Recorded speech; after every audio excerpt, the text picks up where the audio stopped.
Hola, buenos días a todos. Vamos a dar inicio al webinar del día de hoy. Está enmarcado dentro de los tópicos de seguridad funcional y estaremos hablando unos 30-40 minutos cerca de los sistemas de gestión de llama, los sistemas de gestión de quemadores para hornos y calderas en el área de petróleo y gas.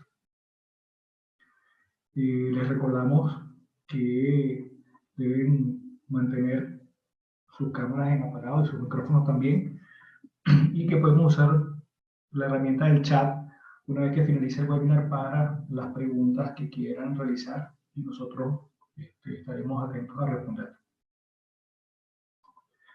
Como les decía, el webinar del día de hoy trata sobre los BMS y vamos a estar hablando de las necesidades, las características y las normativas relacionadas a este tipo de equipamiento. El webinar llega a ustedes gracias a la participación de nuestros aliados en Bolivia de IS Energía y en Colombia de Concerto y Elite Trade. Hoy es el tercer webinar de este ciclo de sistemas instrumentados por requerimientos especiales. Nos queda todavía la semana que viene un webinar adicional sobre los sistemas de protección para alta presión o HIPS, con unas características bien particulares. Y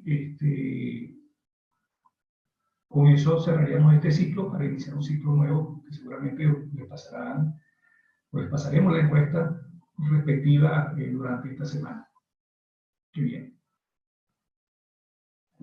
Para los que se conectan con nosotros por primera vez, haremos una breve introducción de nuestra organización. Nosotros somos una organización que se caracteriza por tener un sistema de gestión de seguridad funcional conforme a CIE 1511. Somos la única consultora de seguridad funcional y de procesos en Latinoamérica que posee esta distinción con procedimientos certificados por Rhinology en Suiza. Y estamos comprometidos con ofrecer soluciones que cumplan con los requisitos de los sistemas instrumentados de seguridad desde el punto de vista normativo, desde estudios de riesgo hasta acompañamiento en pruebas o el diseño de protocolos de prueba para los sistemas. Tenemos básicamente 6 unidades de negocio. En esas unidades de negocio pues tratamos temas como todo lo relacionado con PHA, todo lo relacionado con el ciclo de vida de seguridad funcional de los sistemas instrumentados de seguridad, y eso mismo se aplica para la parte de fuego y gas. Tenemos un departamento de capacitación y un departamento nuevo que básicamente se encarga de hacer los estudios de riesgo asociados a los sistemas de control de procesos en la industria sobre los ataques de cybersecurity, que es algo bastante nuevo, dado que la normativa ya lo incluía a partir de 2016 como una necesidad. Y también tenemos un departamento de estudios especiales que vamos a pensar fuera de la caja para atender particularidades de nuestros clientes, y entre ellos está también la parte de PSM, Process Safety Management o Alarm Management. Estamos haciendo esto desde más o menos 2006, perdón. Atendemos desde Estados Unidos hasta la Argentina. Tenemos más de 170 proyectos a cuesta con más de 14.000 horas de capacitación para nuestros clientes y asociados. Todo nuestro personal está certificado, bien sea por TUE, por ISA, por EXIDA, por ABS, dependiendo de las necesidades del perfil de carrera de cada quien dentro de la organización.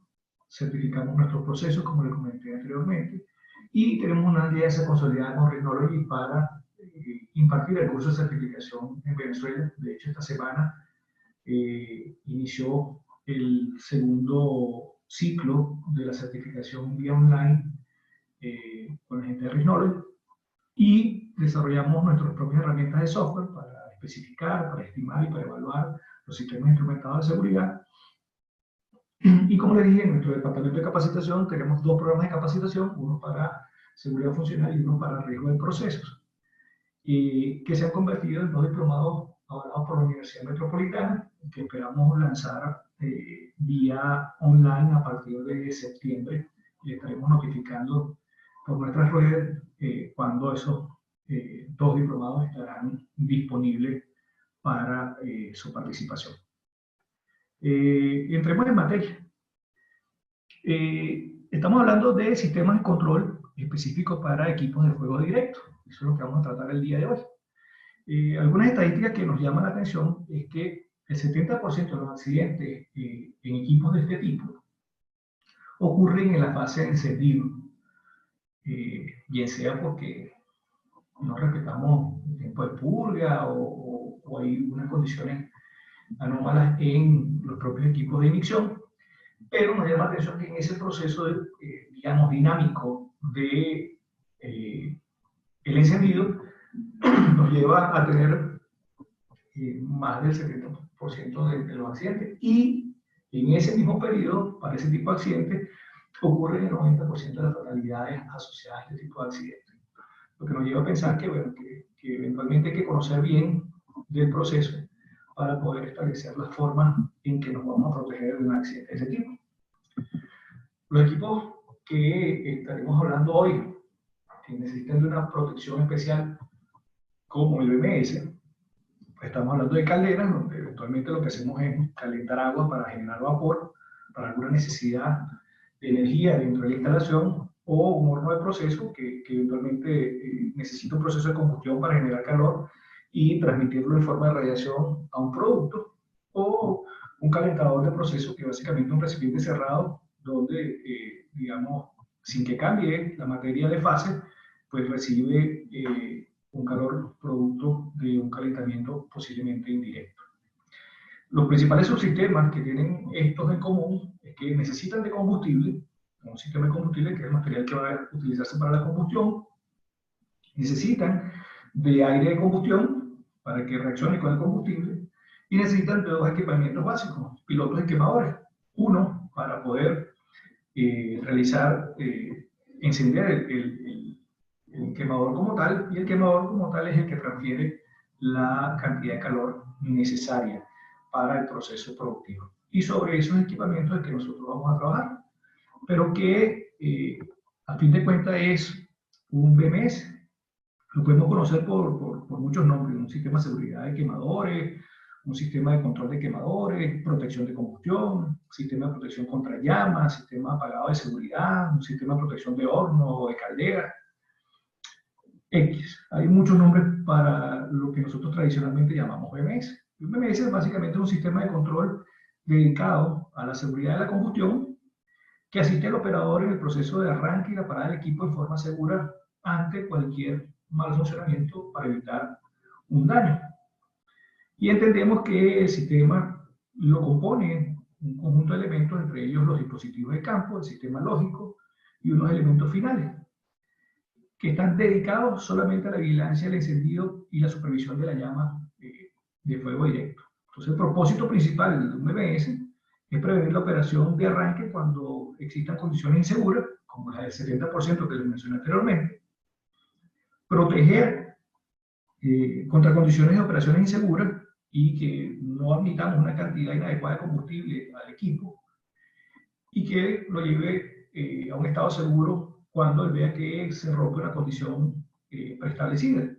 Y, adicionalmente, el BMS debe proporcionar información al operador del estado del proceso que está vigilando. En resumen, podemos decir que un BMS es eficaz si proporciona el monitoreo, el control y el diagnóstico para mantener los aspectos de un equipo de fuego directo, incluyendo la capacidad de iniciar una parada segura ante una desviación. Eso es lo que nosotros esperamos de un BMS. Ahora, digamos, la planeación, la construcción, el diseño, el mantenimiento del BMS, pues atiende a algunas reglas. Esas reglas están expresadas normalmente en una serie de regulaciones y normativas, y buenas prácticas también. Cada país debe atender una autoridad que ejerce sobre ese territorio, lo que llamamos una jurisdicción. Y deben existir leyes o estándares de índole nacional que deben respetarse más allá de los que nosotros vamos a discutir hoy, que son de conocimiento general. Por ejemplo, en Estados Unidos está OSHA, y todos aquellos países que ya poseen las directrices para el planeamiento que se necesita para evitar grandes accidentes, pues entramos todos dentro de la misma categoría. Pero podríamos nombrar algunas normas prescriptivas, como el FPA 85, 86 y 87, algunas normas un poco más específicas, como las API, que son para la industria en la cual nos estamos desenvolviendo, y algunas normas generales de desempeño, que son las normas que eventualmente hacen vida para los sistemas relacionados de seguridad, pero basados en desempeño. Y nosotros hablaremos prácticamente hoy todo lo que nos resta de webinar, seguramente de un Technical Report, que es el 840005 de ISA, que nos permite hacer un enfoque práctico de cómo identificar peligros y riesgos asociados a equipos de fuego directo. Y hay otras normas relativas como la ISO 13577, que es básicamente para uso internacional, o las FM 7605 y 7610. Hablemos un poco de cómo este proceso se ha ido dando. En las últimas décadas, muchas organizaciones, incluyendo organismos nacionales o internacionales, han hecho esfuerzos por tratar de hacer que esta materia se regule en forma coherente y dar lineamientos para todo, para el diseño, para la construcción, para la operación, el mantenimiento, incluyendo la formación del personal que hace vida en este tipo de sistemas. En general, pues lo que se busca es tratar de que cada país tenga una autoridad que indique cuáles son los pasos a seguir, pero muchos países no tienen esa directriz en forma clara, y entonces ahí se presenta un problema, porque entonces tenemos que buscar nosotros cuál práctica debemos atender y cuál es la mejor práctica que pudiéramos utilizar para hacer, por ejemplo, el diseño del BMS. Entonces, ante esa necesidad, lo que hacemos es buscar cuál es la mejor práctica que se adapta a nuestro proceso. Podemos hablar un poco de las normas prescriptivas. Las normas prescriptivas básicamente especifican un qué debe ser un permisivo o un interlock, una salvaguarda, y cómo debe implementarse. Sin embargo, estos cómo no están totalmente claros y tampoco cubren todo el espectro de diversidad de calderas, hornos y calentadores que existen en la industria. Y, digamos, empieza a haber conflicto entre algunas aplicaciones de las normas prescriptivas con otras normas basadas en desempeño, que lo genera quien interpreta la norma, porque básicamente las normas se han hecho de forma complementaria. Vamos a empezar por hablar un poco de NFPA 85. La última revisión está bastante reciente, que es la de 2019. Se aplica básicamente para calderas, y no importa cuál sería el combustible que estemos usando, ya sea gas o algún líquido.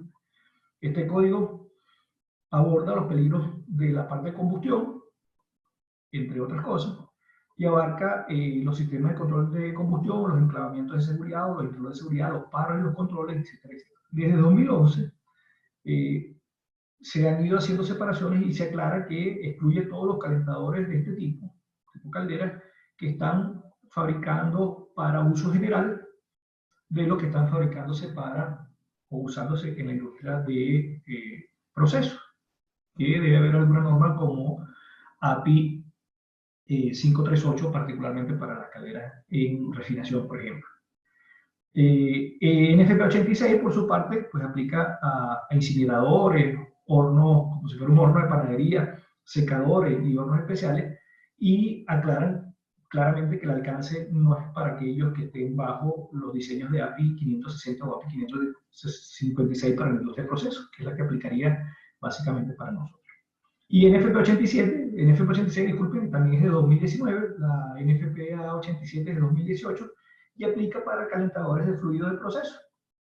Y tampoco aplica para la industria química y petroquímica, que estén aquellos calentadores que estén diseñados bajo API 560 y 556. Ahora, ¿por qué es tan popular NFPA? Siendo una norma genérica. Una norma genérica pues atiende aquellos procesos donde no hay una norma específica, pero genera unas prácticas de seguridad altamente aceptadas por todos los diseñadores, y por eso es que muchos de sus requisitos terminan en, usándose en la industria del proceso. Y por eso es que uno tiene que ser muy cuidadoso a la hora de hacer una especificación para un BMS, o para una caldera, o para un horno, cuando se está haciendo un proceso de licitación y se quiere comprar algo, porque si solamente ponemos requisitos de NFPA 85, pues todas las protecciones pudieran ser protecciones que las tiene igual una caldera en una lavandería o una tintorería, a una caldera de proceso donde nosotros esperamos un performance distinto. Pero los requisitos que nosotros estamos colocando son requisitos que son para equipos de uso general. Es lo mismo que pasa con lo que hablábamos de hace 2 webinars de los sistemas de detección de fuego. Básicamente en el proceso donde nosotros nos desempeñamos, pues entre lo más importante está API 556, que aborda los sistemas de instrumentación, control, protección para calentadores, esto solamente a gas, como los utilizados en procesos de refinación, aunque tienen que atender igual las jurisdicciones que eventualmente tenga el país correspondiente. Lo bueno es que API fue escrito por especialistas que cubren campos tanto de la instrumentación, de control, de funciones de protección de la industria. Entonces integra toda esa experiencia operativa, todo el historial de incidente en refinación para reducir los riesgos para las instalaciones, para el ambiente y el personal, a través de una normativa que está en medio entre una prescripción y basada en desempeño, porque también hace algunas indicaciones propias, como ya las incluyó en FPA, para las normas basadas en desempeño, bien sea ISS 1508 o 6111. Lo cierto es que los usuarios eligen entre un tipo de solución, unas más complejas que otras, y eso determinará también el costo de la solución. En forma análoga, para las calderas se usa API 538, y estas son para servicios de refinación o la parte petroquímica, y también fue escrita tanto por los fabricantes como por los usuarios finales, y eso da un plus para la especificación de los requisitos y las recomendaciones de diseño para este tipo de equipamiento de fuego directo, y cubre el control del agua, el control de combustión, los sistemas de gestión de llamas, los sistemas de la calidad del agua, la pureza del vapor, entre las emisiones también.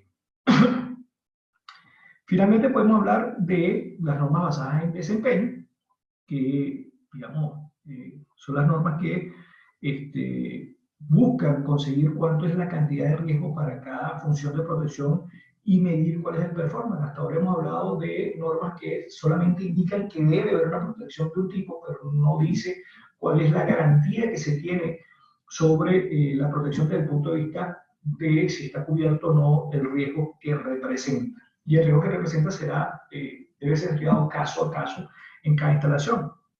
Aquellos que defienden pues los estándares basados en desempeño apuntan a una protección por múltiples capas. En contraposición, en un BMS no siempre se consiguen múltiples capas para cada evento peligroso, y eso es lo que hace que eventualmente cuando se califica por el SIL, pues sean SIL, digamos, altos, por ejemplo, para la pérdida de llama. Entonces no necesariamente tenemos todas las capas de protección que tenemos a lo mejor en proceso para esto. Dentro de esas normas de desempeño se pudo hacer un reporte técnico, que es como una especie de norma informativa, no reguladora, que proporciona herramientas útiles para nosotros poder identificar funciones de seguridad que ya estaban identificadas, la mayoría en FPA o en API, pero que dice cómo abordarla desde el punto de vista del desempeño, y eso está en ese Technical Report que es 840005, que si mal no recuerdo es de 2011. Básicamente, cuando una función de un BMS se califica como un sistema instrumentado de seguridad, debe haber una reducción de riesgo asociada a cada función que se determine. Es decir, debe haber un performance el cual yo le asigne adecuadamente para cada uno de las reducciones de riesgo que estoy esperando de ese equipamiento. En este caso se debe tener cuidado de cuáles son las fuentes de demanda, digamos, en cantidad de entes que demandan o de situaciones que demandan, y sobre todo de la frecuencia de exposición de la demanda, porque nos pudiéramos conseguirnos a lo mejor una función que es en modo continuo y no en modo de demanda, que es lo que normalmente utilizamos, y eso pudiera complicar un poco el diseño. Y estos equipos deben también definirse desde el punto de vista de cuáles son los requisitos mínimos para alcanzar el estado seguro. A veces declaramos que el estado seguro implica el accionamiento de 24 válvulas, cuando eso es casi imposible generar una función instrumental de seguridad de tal complejidad, porque básicamente no vamos a alcanzar la probabilidad de falla en demanda. Entonces, esos dos aspectos de definir bien las demandas y definir bien cuál es el equipamiento mínimo para llegar al estado seguro del proceso es muy importante cuando estemos calificando si deseamos hacer un enfoque bajo una norma basada en desempeño. Normalmente las CIF, o las funciones instrumentales que están asociadas al tren de gas, a las condiciones del aire, etcétera, etcétera, pueden ser CIF que están entre SIL 1, máximo SIL 2. Y las protecciones que son, desde el punto de vista de la llama, pues casi siempre son entre SIL 2 y SIL 3. Y eso también complica la solución, porque entonces, como hemos visto en otros webinars, hay que cumplir con algunas categorías, algunas cosas previas, que no es nada más la probabilidad de falla en demanda, sino las restricciones de arquitectura. En este caso se vuelve una complicación, porque dependiendo del equipamiento pudiéramos necesitar, digamos, un detector de llama en alguna votación específica. Entonces eso realmente complica mucho mecánicamente la solución. Por supuesto, todo el equipamiento debe estar probado para mantener el desempeño, y esas pruebas seguramente en un horno deberían ser, para unos SIL tan altos, debería ser no más de un año. Es raro que pudiéramos tratar de estirar el tiempo de prueba más allá de eso. De hecho, la mayoría de las normas que ya son prescriptivas, pues ya tienen una especie de indicación que reza que nada en este tipo de estándar prescriptivo está destinado a impedir el uso de algo que sea equivalente o superior en términos de eficiencia, durabilidad, seguridad, etcétera, etcétera. Entonces, si hay una solución mejor, las normas prescriptivas no se oponen a ese tipo de eventos. Ahora, ¿de qué tipo de peligros estamos hablando que debemos protegernos? Los principales peligros asociados a la operación de un equipo de fuego directo pues implican principalmente fuego o explosión. Ambos, digamos, pueden estar asociados de formas diferentes a puntos diferentes. El fuego puede venir porque básicamente hay un exceso de temperatura que consigue algún exceso de material combustible dentro de la cámara del horno, que pudiera simplemente incendiarse, pero básicamente el fuego viene porque se debilita alguno de los tubos por exceso de temperatura, por pérdida de la transferencia de calor, o porque se coquifica y genera eso posteriormente, y esa rotura del tubo genera que haya el material que se está calentando, pues se exponga a la llama directa del equipamiento. Y algunos que son, un par de eventos que son, si quieren, más complejos, es una explosión que puede definirse como detonación o deflagración, dependiendo de las características del horno. Un horno, digamos, con una cámara de combustión muy amplia, pudiera acumular mucha energía. Un horno un poco más pequeño pudiera simplemente generarse una deflagración donde el frente de velocidad de la onda expansiva pues no es tan rápida como en el caso de la detonación, que termina por dañar todo el horno, a pesar de que la deflagración también genera daños significativos. Pero todos tienen que ver con un mal funcionamiento de, digamos, las protecciones desde el punto de vista de regular la llama. También podemos conseguir explosiones que son básicamente del tipo mecánica, que se da en las calderas cuando eventualmente los vapores de agua superan la tasa de lo que puede soportar mecánicamente el recipiente. Entonces, las causas más comunes para llegar a este tipo de eventos puede ser la purga inadecuada durante la secuencia de arranque, que ya lo hemos hablado un poco, principalmente debido a que se fugan las válvulas de cierre que se utilizan en el camino del gas combustible. Puede ser una purga o un tiempo de purga insuficiente, o una velocidad de purga insuficiente. Un procedimiento de puesta en marcha inadecuado, o que lo seguimos mal, donde hicimos muchos intentos repetidos de encender el piloto sin darle chance a que la purga eventualmente genere el barrido de la masa de combustible que está ahí, y lo que permite que se acumule una masa que esté por encima del 50% del límite inferior de inflamabilidad. Y, digamos, estamos hablando de que para la pérdida total de llama pudiéramos, el tiempo de seguridad del proceso es algo así como 10 segundos. Para una acumulación rápida, dependiendo de los volúmenes que estamos manejando, estamos hablando de menores de 15 segundos, y una acumulación que puede ser gradual porque la fuga es muy poca, estamos hablando de más de 15 segundos como guía para poner o determinar el tiempo de seguridad del proceso. Otra de las causas es el encendido retardado en el arranque. Se retarda el tema del encendido porque falla alguna cosa en el piloto, o que el piloto es demasiado pequeño para la masa que queremos encender, y o es poco confiable o tiene un daño mecánico, y eso hace que hay un encendido retardado cuando ya hay una masa de gas suficientemente alta. Por eso es que tiene que haber un tiempo específico para que el encendido se lleve a cabo. Puede haber una relación de aire y combustible que sea incorrecta, eso en la calibración del quemador, y esto hace que eventualmente el quemador se apague y luego se encienda, generando, digamos, una mezcla de aire que esté o se convierta en una masa que eventualmente es rica suficientemente en combustible.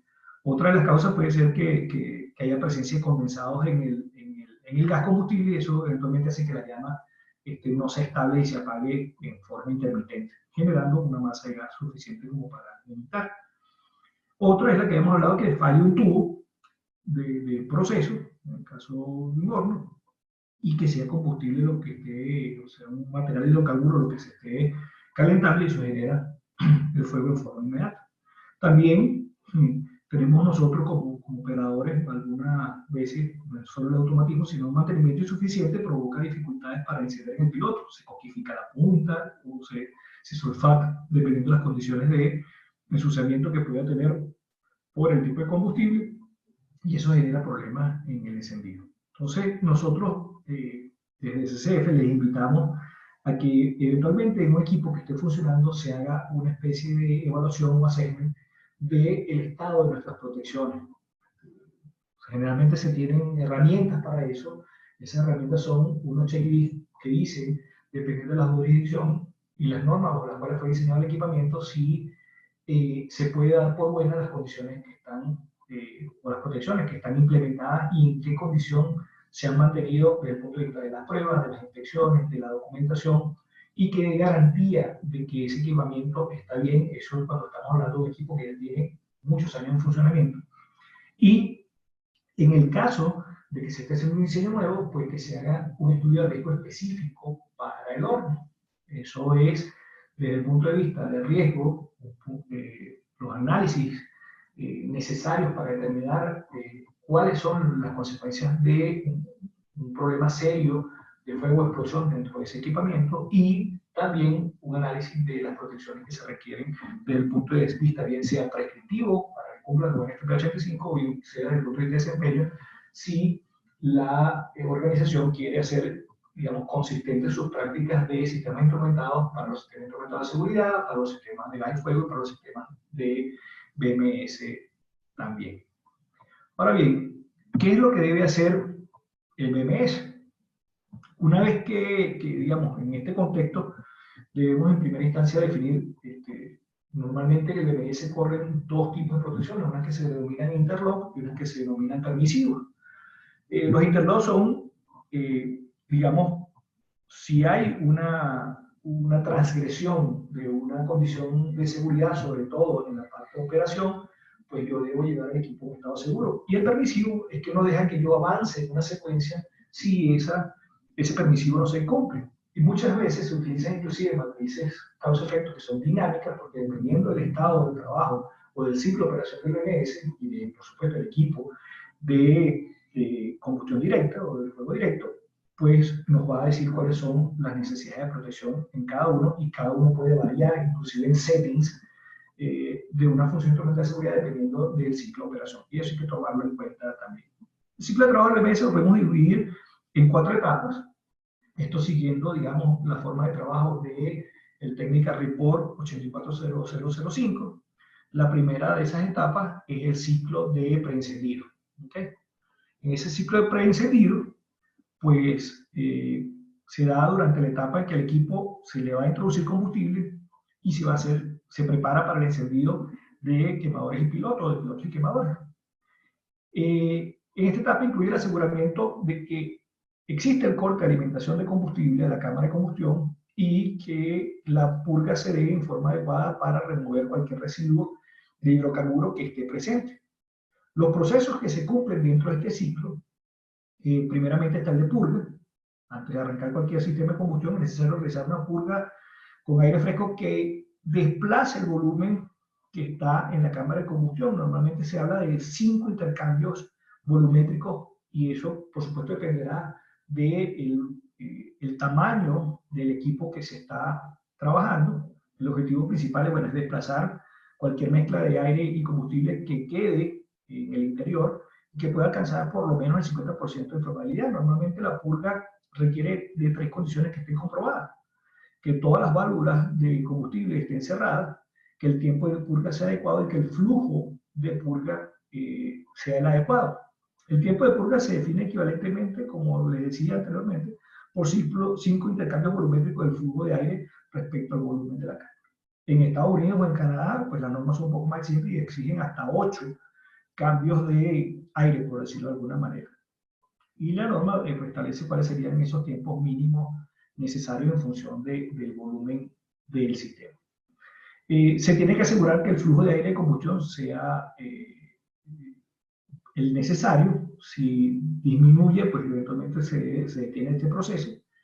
La llama podría llegar a ser rica en combustible si no se asegura que el aire de flujo o el flujo de aire de combustión está adecuado. Eso es para equipos que bien sean de flujo inducido o de tiro natural o de tiro forzado. Y se deben asegurar las condiciones de combustible. Dependiendo del combustible, será necesario controlar si es LPG, si es gas natural, etcétera, etcétera, cuáles son los valores máximos y mínimos de presión necesarios para garantizar que esté en el rango de trabajo que se puede utilizar para poder cumplir con este ciclo. Las protecciones típicas en este ciclo, pues se chequean una serie de permisivos para dar inicio al ciclo de encendido, que es el ciclo que corresponde después. En la cámara de combustión se necesita verificar las válvulas, que las válvulas de combustible estén alineadas correctamente. Eso quiere decir las que tienen que estar cerradas y las que tienen que estar abiertas. Se debe hacer una apertura correcta del damper cuando sea necesario y que no haya presencia de llama temprana y que haya un proceso de purga adecuado. Desde el punto de vista, en una caldera del tambor, es que el nivel de vapor o el nivel de líquido sea estable. Desde el punto de vista del cabezal de combustión, que la presión tanto baja como alta esté dentro del rango operativo, que las válvulas de control de temperatura estén en posición de baja llama, que las válvulas de bloqueo, por supuesto, estén en la condición correcta, y en el sistema de combustión de aire, pues hay un flujo adecuado de aire de combustión. Luego que todo eso se da, se debe proceder entonces al ciclo de encendido, y si no son satisfechos, pues volvemos otra vez al ciclo de purga.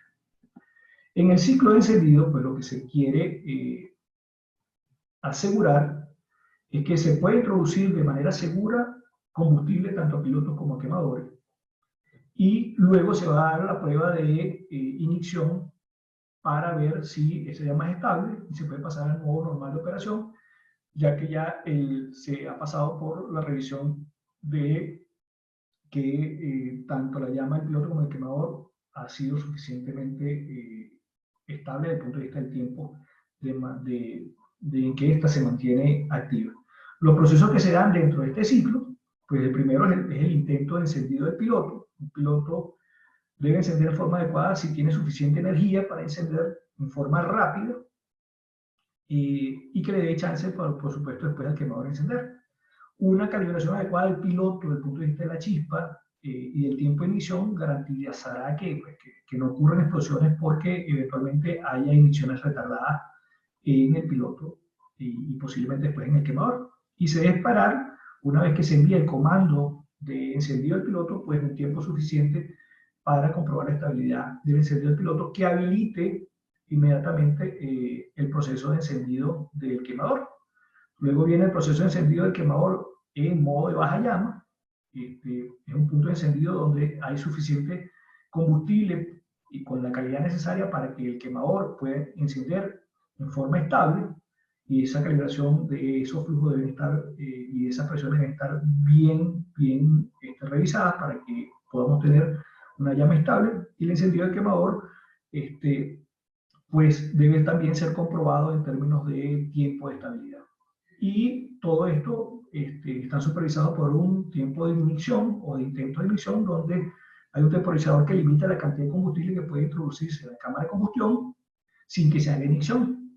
Los intentos de ignición fallidos, combinados con una ignición retardada, pues podría resultar en una cantidad suficiente de combustible dentro de la cámara que cree una atmósfera que posiblemente sea explosiva. Las protecciones en este ciclo son de las más difíciles porque, digamos, tienen que actuar en un tiempo determinado, tienen que hacer todas las condiciones de gas, combustible, etcétera, etcétera. Y entonces en la cámara de combustión necesitamos tanto detectar la llama del piloto en un tiempo determinado, como después determinar la llama del quemador dentro de un tiempo específico, que lo llaman trial, que es el intento que yo voy a ver si hay estabilidad o no. Y desde el punto del cabezal de combustible, la válvula de control de combustible o de temperatura, pues debe estar en una posición de baja llama. Si todo esto se da adecuadamente y se alcanza el estado estable, podemos pasar al modo de operación, y si no, simplemente vamos al modo de preencendido, que es el modo anterior. En el modo de operación ya no estamos hablando, digamos, de permisivo, sino de interlock. En esta fase tiene lugar cuando ya hay una existencia de la llama estable y se empieza el proceso de calentamiento. En esta fase se monitorean las condiciones que aseguran la operación estable de la llama para detectar cualquier desviación que podría comprometer esa estabilidad, y si alguna desviación es detectada, pues se deben tomar las acciones necesarias para ir al estado seguro del proceso. Los procesos que normalmente se dan en este ciclo, pues empieza la modulación del sistema de control, que es un sistema separado para eventualmente alcanzar la temperatura deseada para la transformación del producto, y se realiza el monitoreo de la llama en forma permanente. Este monitoreo hace el censado de que el operador de que el quemador esté operando de forma correcta, y en el caso que no se detecte llama, pues inmediatamente cerrar las válvulas principales de gas. Normalmente se establecen tiempos para la pérdida de llama de entre 3 o 5 segundos. Normalmente se ajusta a 4, bien sea para el quemador o para parar el quemador 1 a 1, para parar toda la unidad a través del main fuel trip. Las protecciones que existen en este modo de operación son los interlocks, digamos, generales. Para el sistema de combustión estamos hablando de alta y baja presión del cabezal principal de gas, alta y baja presión de gas combustible del cabezal de quemadores, alta y baja presión de gas combustible para el cabezal de piloto, alta y baja presión de gas combustible en cada quemador en forma individual y en cada piloto en forma individual, y se verifica la condición de pérdida total de llama, que debería pagar todo el horno, o la pérdida individual de quemadores. En el caso de la pérdida individual de quemadores es interesante porque eventualmente debemos verificar cuando una pérdida parcial de llama en un quemador compromete la seguridad de la unidad. Hasta cuántos quemadores puedo tener apagados sin comprometer la seguridad. Eso es un cálculo que se hace en función de la volumetría de cada equipo particular, y la decisión depende de cada diseño particular. Igualmente pasa para la pérdida de llama del piloto. En forma también hay unos interlocks generales en el sistema de aire de combustión. Se debe chequear el alto o bajo flujo de aire de combustión, oxígeno, la falla del disparo del ventilador en caso de que sea tiro forzado o inducido, la falla de la posición del damper o de la puerta del drop put, y el alto o bajo tiro. También la alta y la baja temperatura de chimenea son indicadores que deben verificarse, así como la alta temperatura de combustión, la alta concentración de combustible o alta o baja presión de suministro de oxígeno en caso de que sea necesario. Desde el punto de vista de suministro de energía, pues tenemos que verificar la pérdida de alimentación, tanto AC como DC, que comprometa a la unidad, y la baja presión de aire de instrumento. Desde el punto de vista del propio sistema de protección, estamos hablando de fallas en la lógica del DMS, en la actuación del watchdog timer, el paro manual que puede generar un operador a través de un botón de paro manual, o el cierre manual de gas combustible por alguna otra condición del proceso aguas arriba de la unidad o del DMS. También, desde el punto de vista del proceso, en el caso de los hornos, pues el bajo flujo del producto que fluye a través de a lo mejor el horno, pues generaría también una condición de peligro. En la caja de fuego, tanto la temperatura como la presión debe ser chequeada, y en la zona intermedia, dependiendo del equipo que estemos hablando, pues también habrá que verificar la alta o baja temperatura. Desde el punto de vista de una caldera, estamos hablando de procesos para bajo nivel del tambor, bajo flujo de agua de alimentación, caída o la calidad del agua, perdón, de alimentación, baja presión del cabezal de suministro de agua de alimentación, alta presión en el tambor, alta temperatura del vapor de salida, alta presión del vapor, alta y baja temperatura, a lo mejor en equipos auxiliares como el superheater o el de superheater, disparo de la bomba de agua de alimentación, o equipos adicionales como el desagregador o el de superheater también deben ser chequeados.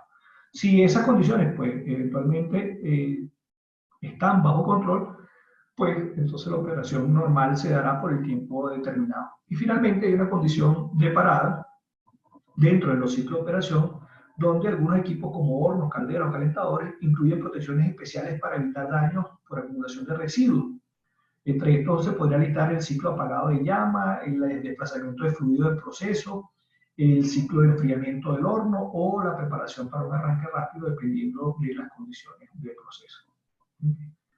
Hay algunas notas particulares sobre el equipamiento del BMS, que siempre son preguntas que nos hacen y quisimos incluirlos en este webinar. Desde el punto de vista de la independencia de, digamos, el PLC o el equipamiento de, digamos, respecto a otros sistemas, normalmente lo que se pide es que el PLC y el BMS esté separado del sistema de control, inclusive del sistema de control del BPCS, del proceso o del sistema de parada de emergencia de la planta en forma general. Claro, hay algunas diferencias, por lo menos en FPA 85 admite que para calderas de un solo quemador, pues no tiene mucho sentido hacer ese tipo de inversión por, digamos, el tamaño de lo que se espera manejar ahí, y permiten que tú puedas tener integrado tanto el control como la seguridad en uno mismo. También, a pesar de todo lo sofisticado que pudieran ser los nuevos procesadores para la parte de gestión de llama, hay algunos interlocks que deben ser externos todavía, como para el paro manual o posiblemente el acceso de temperatura o seguridad de llama, dependiendo de cómo esté configurado. Y también deben estar fuera del PLC del EPCS, como lo establece NFPA 86. NFPA 85 da otra restricción en términos de independencia, que cada caldera debería tener su propio sistema de gestión de llama. Cada equipo debe ser protegido en forma individual. Hay gente que quiere colocar, a lo mejor, hornos de proceso, los quiere colocar todo en un solo sistema, y ese sistema es el sistema instrumentado de seguridad. Eso implica unas complicaciones adicionales. En el caso de caldera, digamos, es directo el requerimiento desde el punto de vista de que cada equipo protegido debe tener su propio sistema de protección. Y lo que sí requieren todas las normas es que haya digamos, una separación de la instrumentación, y eso, por supuesto, tiene sentido desde el punto de vista de que cada instrumento debe ser cambiado directamente hasta la solución de protección. Desde el punto de vista de qué tipo de equipamiento es permitido, pues las normas establecen que para PLC, los PLC pueden ser listados. Listados hablamos de que existen, así tal cual, una lista donde dice que el equipamiento es adecuado desde el punto de vista del diseño para trabajar en una solución de este tipo. Esa lista puede ser de UL, de FM, de CSA para Canadá o de TV, y te debe decir que debe ser digamos, el equipo desde el punto de vista del que yo quiero usar. Y si no voy a usar un equipo que es listado, pues existe una gran colección de restricciones. Entre esas restricciones, por ejemplo, está que debería coleccionar por lo menos una tasa de falla expresada en el tiempo promedio para poder algo así como 250.000 horas. Tiene que tener protección de memoria, protección de acceso, y entonces empieza a parecerse mucho los requisitos de ISS 1508, pero lo tiene que demostrar quien lo va a usar porque el equipo no está en forma listada. Y lo otro que se ha incluido en las últimas revisiones es que, bueno, puede usar un equipo que tenga una capacidad sistemática de hasta SIL 3 para el caso de caldera y para SIL 2 en el caso de hornos y calentadores. Desde el punto de vista de los sensores también se piden, o de los elementos de campo, también se piden que estén listados, y si no estén listados también dan unas restricciones como las que hablábamos anteriormente. Y se habla de sensores tipo transmisor, en el caso que usted desee usar transmisores, en el caso que no quiera usar switches, pues eventualmente en ese caso se estamos hablando de equipamiento con una capacidad sistemática de hasta SIL2. Entonces, eso eventualmente puede ser, digamos, restrictivo desde el punto de vista de lo que yo voy a colocar como equipamiento. Desde el punto de vista de la alimentación eléctrica, las salidas del PLC deben desactivarse ante una falla de la alimentación o si hay una desviación de la tensión, digamos, desde el punto de vista de lo máximo que puede permitir el fabricante del equipo. En esos dos casos debe todas las salidas ir al estado seguro. Y debe supervisarse la alimentación de los dispositivos de campo, que sobre todo de los que no son listados porque no ofrecen las garantías necesarias para poder mantener la seguridad que se quiere. Desde el punto de vista de los transmisores, bien sean de presión, de flujo o de temperatura, el PLC debe detectar la falla e iniciar un paro en forma automática. Otras notas específicas tienen que ver con las características requeridas del PLC. El PLC debe tener pruebas de integridad de las entradas, debe tener supervisión continua de la salida, debe tener normalmente un watchdog externo, sobre todo aquellos que no están listados, y debe haber un circuito de paro cableado que es externo al PLC y que desacopla la alimentación de la salida del PLC. Esto, digamos, desde el punto de vista de las normativas que son, digamos, prescriptivas. Todos los presets de los temporizadores deben estar protegidos. Yo al cambiar un preset, pues eventualmente la aplicación se iría shutdown y no permite ediciones en línea de la parte de control. Desde el punto de vista de las válvulas tienen que estar listadas. Tiene que haber redundancia en términos de doble bloqueo y veteo, porque decíamos que una de las principales causas era que las válvulas no bloquearan adecuadamente y permitieran el paso de combustible hacia la cámara de combustión, aun cuando no hubiese chispa o no hubiese llama para ese camino, digamos, ese quemador. Lo otro es que el cierre tiene que ser tie shutoff, clase 6, según ANSI, y debe ser de falla segura, bien sea, así sean eléctricas o neumáticas, tienen que ir a falla segura. Y no se permite bypass en las válvulas que están haciendo ese tipo de soluciones. Sobre los sensores de llama, que son, si quieren, los más delicados, pues tienen que estar uno por piloto y uno por quemador, es lo que normalmente se utiliza. Tiene que tener ese sensor, una prueba de integridad óptica particular, normalmente se usan ultravioleta o Fenrod, y tiene que tener un tiempo de respuesta por dentro del tiempo de seguridad del proceso. Estamos hablando de 3 a 5 segundos. En forma general, pues tenemos que saber que el BMS no es solo el gabinete del PLC, que es lo que nosotros a veces hacemos mucho énfasis, sobre todo en las especificaciones, y dejamos de cuenta algunas cosas más importantes, como el tema de la forma de corte de las válvulas y qué tanta redundancia necesitamos desde el punto de vista de los sensores. Lo otro es que las normas prescriptivas y las basadas en desempeño son complementarias. Muy pocas veces uno consigue que eventualmente haya algo que no se cumpla y que no se pueda demostrar que se cumple adecuadamente en el caso de que uno decante por el uso de normas basadas en desempeño. Es necesario hacer un estudio de riesgo para la implementación del BMS si queremos tener la garantía de que el riesgo está bajo control. Los requisitos deben ser particularizados para cada tipo de equipo de proceso. Hablábamos que es diferente proteger un horno de una caldera de un calentador de proceso, y hay normas específicas para cada uno de ellos que nos van a permitir hacer esa particularización. También el equipamiento a utilizar pues tiene algunas restricciones de uso. Yo no puedo usar cualquier equipamiento, sobre todo en el tema de las válvulas.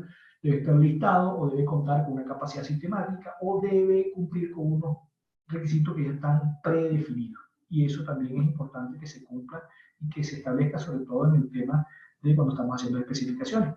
Y que al final de cuentas la última palabra la tiene la legislación particular de cada país en los cuales nosotros trabajamos.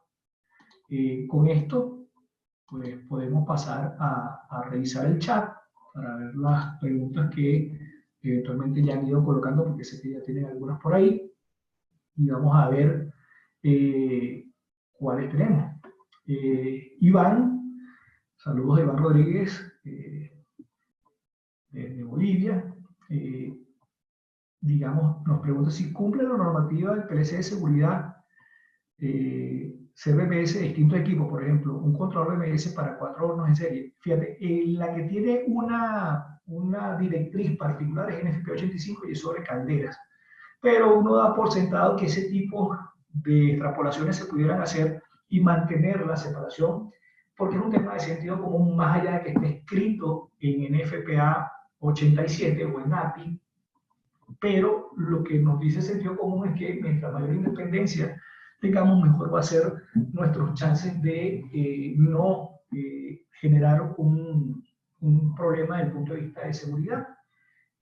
Claro, depende también de, digamos, lo que representa a nivel de inversión también esto. Hay mucha gente que inclusive lleva el DMS al sistema instrumental de seguridad de la planta de proceso. Para mí es una práctica que es contraproducente desde el punto de vista de que estás perdiendo capas de protección para eventos que pudieran desencadenarse. Entonces, nuestra recomendación es que se mantenga dentro de lo posible separado, pero el que tiene, digamos, para resumir, NFP 85 es el que tiene una restricción directa sobre ese tipo de condiciones.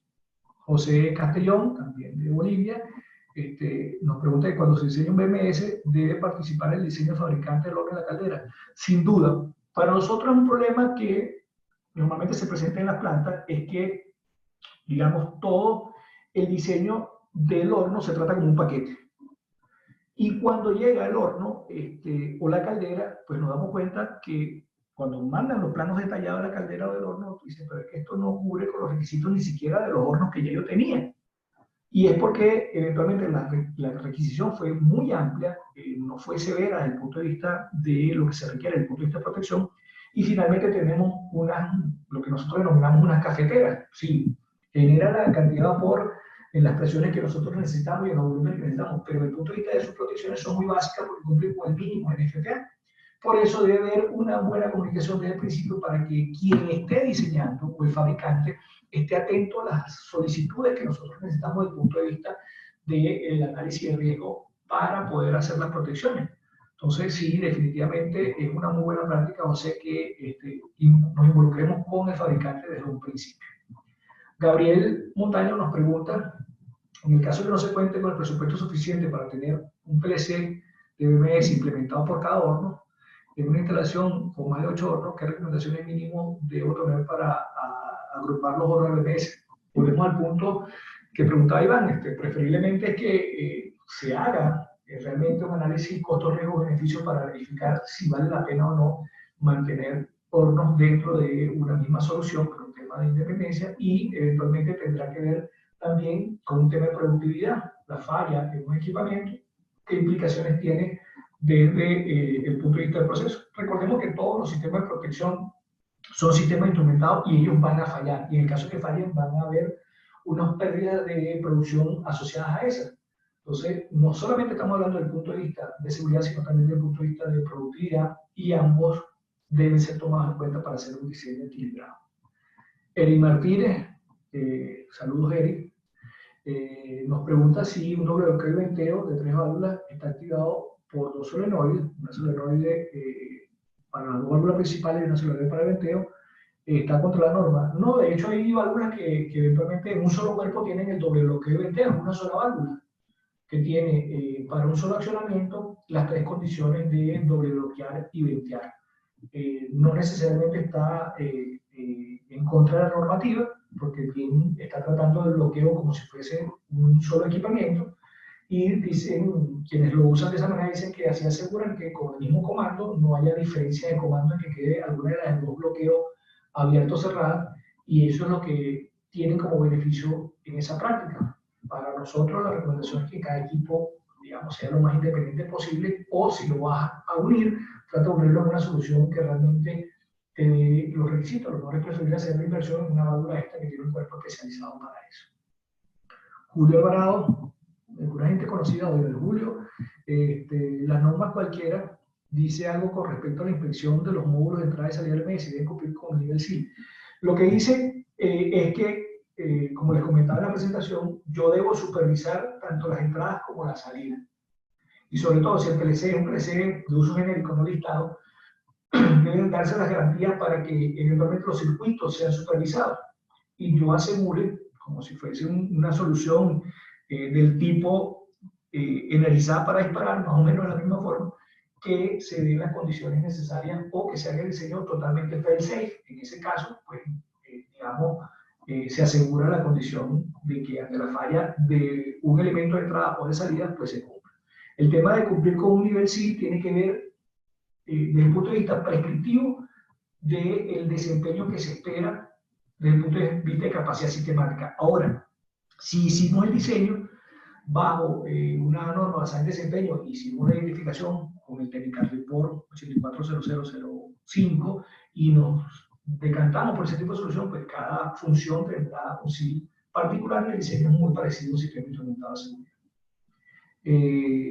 César Saavedra dice, existe una tabla de proporción de combustible o aceite para tener una buena combustión y que podría verificar la eficiencia de la llama. Sí, de hecho la tiene que tener, debe venir con el equipamiento. O sea, cuando tú compras el horno fuera de lo que estamos hablando del BMS como controlador, el equipamiento debería estar dotado con ese tipo, porque la gente que vende los quemadores lo calibran para el tamaño de la solución y debe estar esa proporción para que uno asegure que después en operación y mantenimiento, el personal de operación y mantenimiento pueda calibrar el quemador para tener esa relación de aire y combustible para que la llama sea lo suficientemente eficiente. Lo que pasa es que eventualmente no lo solicitamos, posiblemente algunos fabricantes puedan omitirlo, pero es parte del libro de trabajo que debería entregar el fabricante. Gabriel nos pregunta qué recomendaciones se deben tener en instrumentos para instrumentos como detector de oxígeno y combustión. Fíjense una cosa, a pesar de que yo puedo tener formas diferentes de prever problemas de la combustión, como el tema de las presiones en gas combustible o si hay la condición, un giro natural de la condición del damper que me aseguraría de alguna forma que hubiese el aire suficiente, siempre es importante poder tener con algún tipo de detector que mida la variable directamente. Eso es un detector de oxígeno, un detector de combustión que eventualmente, si se instala correctamente, puede servirnos de mucho y eventualmente las recomendaciones las da cada uno de los fabricantes particulares. Joel nos pregunta si está dentro de la norma colocar force en instrumentos de mantenimiento de servicio. ¿Es necesario realizar mantenimiento de equipo fuera de servicio? Lo que eventualmente se hace es que colocar un force es desde el punto de vista, force nosotros normalmente hablamos y por eso escribimos un blog no hace mucho para definir bypass y definir force. Force normalmente está hecho de que yo me meto en la aplicación del PLC, estamos hablando de un PLC, y yo forzo un valor o de entrada o de salida.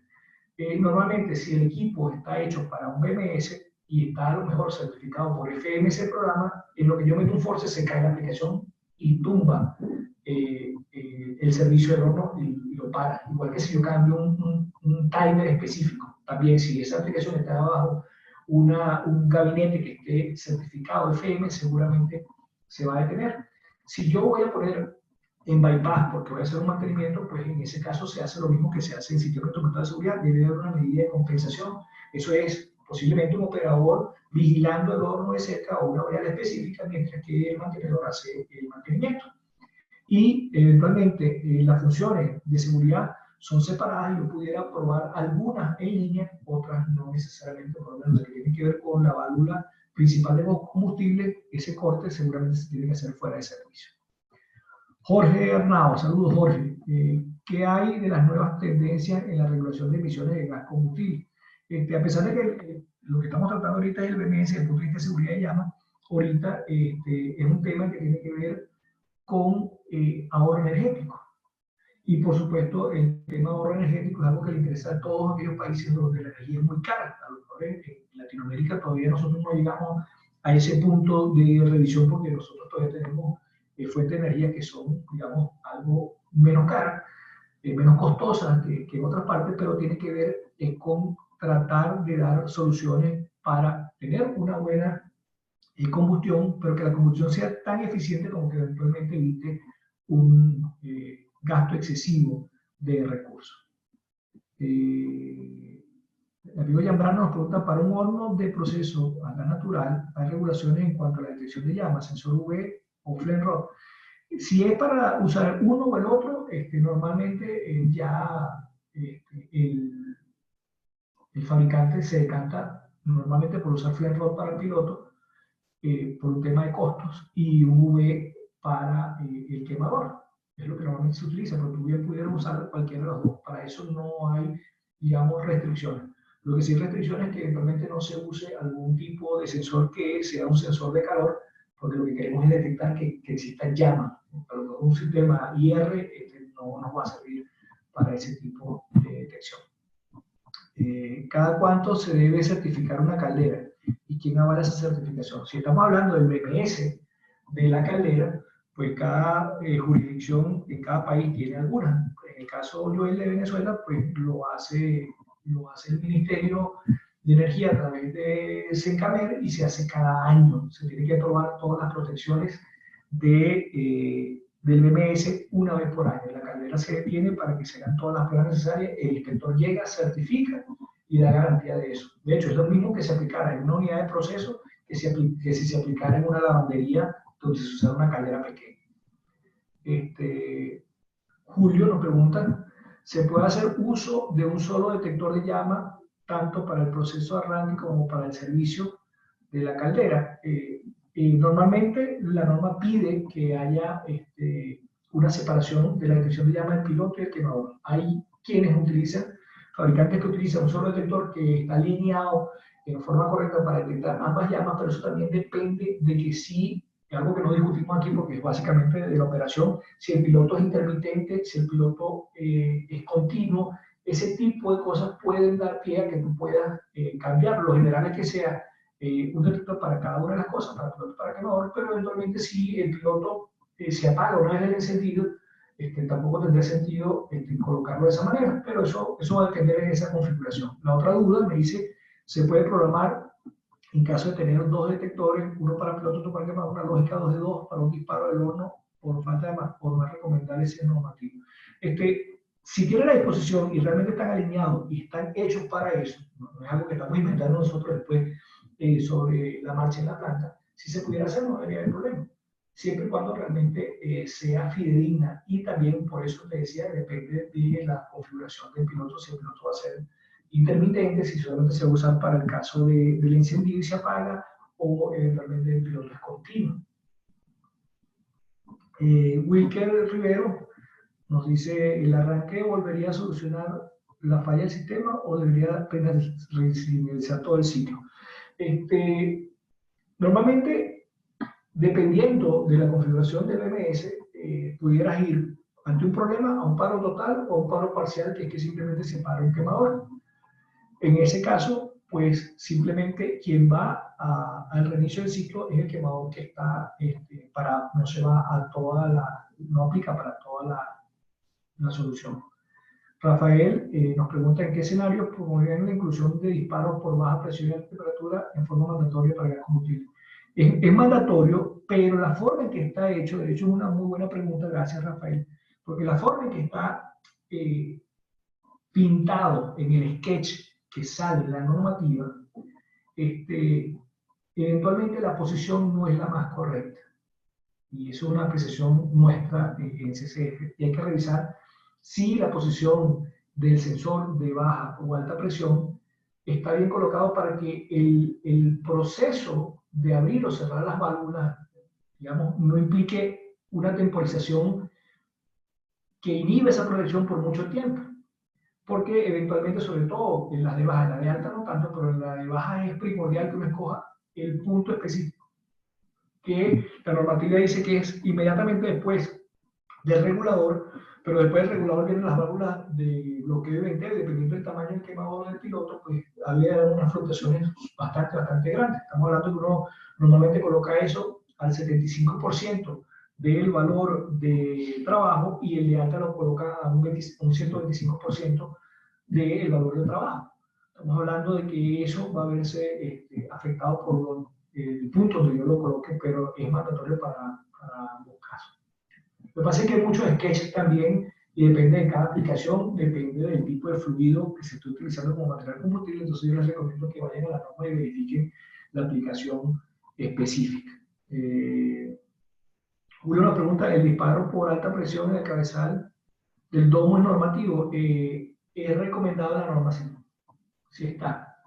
Normalmente uno indica que la condición de bajo nivel en el domo es la que domina, pero ese es porque eventualmente está relacionada directamente con el main fuel trip. El de alta presión está relacionado en forma directa a esa condición de bajo nivel. Bueno, señores, les doy las gracias por acompañarnos. Bueno, queda otra por aquí, quedan un par más antes de ir. Jorge Mirabal nos pregunta, ¿qué evaluaciones se recomienda hacer un BMS que normalmente opera localmente, que pasará a operación remota con baja presencia de los operadores? Pues eventualmente la evaluación es la misma, un término de confiabilidad, de saber cuál es la diferencia o qué es lo que va a cambiar para saber qué es lo que vamos a atender en forma remota. Si ya decimos que eventualmente la supervisión local nos daba unas ciertas garantías, bueno, ¿cómo hacemos para garantizar eso desde el punto de vista del trabajo remoto? Para eso normalmente lo que se hace es un estudio de las funciones de seguridad que antes hacía el operador, que ahora la debe hacer automatismo seguramente, o los tiempos de respuesta, etcétera, etcétera.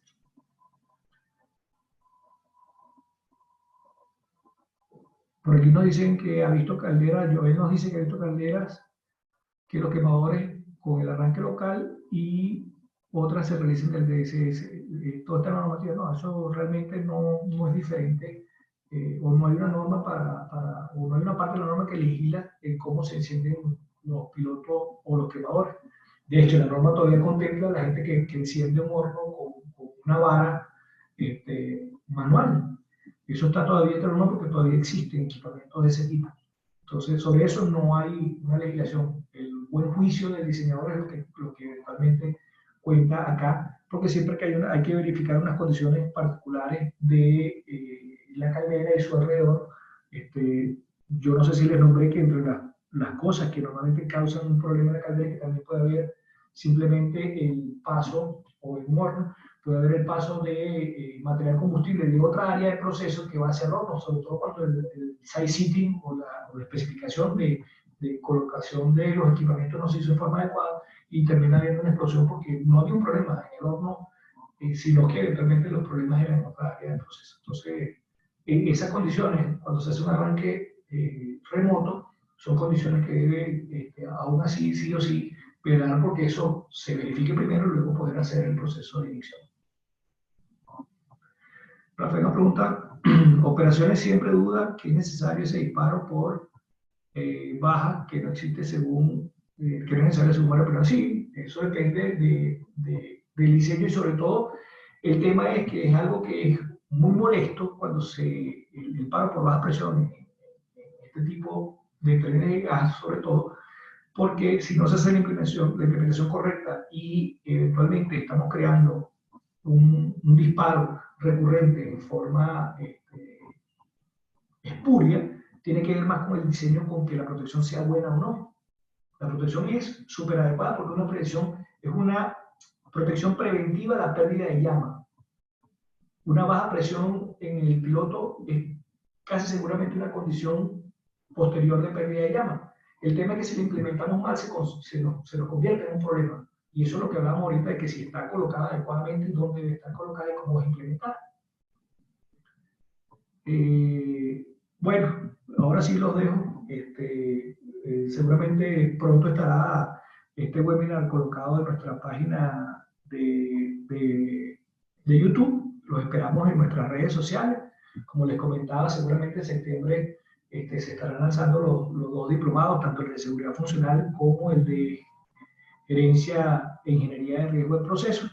Les doy las gracias, les pido que se cuiden mucho. Todavía en Latinoamérica se esperaba que junio fuese un mes muy complejo desde el punto de vista de el COVID-19, así que no les puedo pedir otra cosa, sino que se sigan cuidando por ustedes, por sus familias, por sus compañeros de trabajo, porque al final de cuentas todo vamos a ser necesario una vez que esta situación pase.